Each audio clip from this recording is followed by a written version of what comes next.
യുഎയിൽ വിൻ്ററൊക്കെ start ചെയ്തുകൊണ്ട് തന്നെ outdoor ആക്ടിവിറ്റീസൊക്കെ full സ്വിങ്ങിലായിട്ടുണ്ട്. അപ്പോൾ നമ്മൾ വിചാരിച്ചു ഇന്ന് പുറത്ത് പോയിട്ടൊരു ബാർബിക്യൂ ഒക്കെ അടിക്കാമെന്ന് പറഞ്ഞ് വണ്ടി എടുത്ത് ഇറങ്ങിയതാണ് ഞങ്ങളെല്ലാവരും കൂടെ.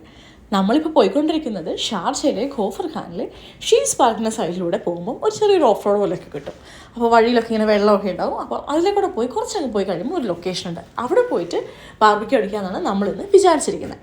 അങ്ങനെ നമ്മൾ നമ്മുടെ ലൊക്കേഷനിലെത്തി. അടിപൊളി പ്ലേസ് ആണ് കേട്ടോ. ചെറിയൊരു അരുവിയൊക്കെ ഒഴുകുന്നുണ്ട്, ചുറ്റും ഇതുപോലെ മൗണ്ടെയിൻസ് ആണ്. വണ്ടിയൊക്കെ പാർക്ക് ചെയ്ത് കുഞ്ഞാവ ടെൻറ്റിൽ സെറ്റാണ്. അങ്ങനെ ഇനി നമുക്ക് ഫുഡിൻ്റെ പരിപാടി നോക്കണം. അപ്പോൾ അവരവിടെ കനലൊക്കെ സെറ്റാക്കിക്കൊണ്ടിരിക്കുകയാണ്. ഈ കനലൊന്ന് സെറ്റായി വരാൻ ഇത്തിരി സമയം എടുക്കുന്നതുകൊണ്ട് തന്നെ അതിനുള്ള പരിപാടി അവിടെ കാര്യമായിട്ട് നടക്കുന്നുണ്ട്. അപ്പോൾ എന്താണെങ്കിലും എല്ലാവർക്കും നല്ല വിശപ്പായി തുടങ്ങി. ഭക്ഷണം കഴിക്കുന്ന വീഡിയോ ഒന്നും എടുക്കാനുള്ള ക്ഷമ ആർക്കും ഉണ്ടായിരുന്നില്ല. അങ്ങനെ ഭക്ഷണമൊക്കെ കഴിച്ച് കുറേ നേരം വർത്താനമൊക്കെ പറഞ്ഞ് ഞങ്ങൾ മെല്ലെ തിരിച്ചു പോകാൻ പോവാണ്. പോകുന്ന വഴിക്ക് എന്തായാലും അമ്മയുടെ കയ്യിൽ നിന്നൊരു ഉപദേശം കിട്ടിയിട്ടുണ്ട്, എത്ര റിസ്ക് പിടിച്ചുള്ള സ്ഥലത്ത് പോയിട്ടുള്ള ഒരു എൻജോയ്മെൻറ്റും ഇനി വേണ്ടാന്ന്.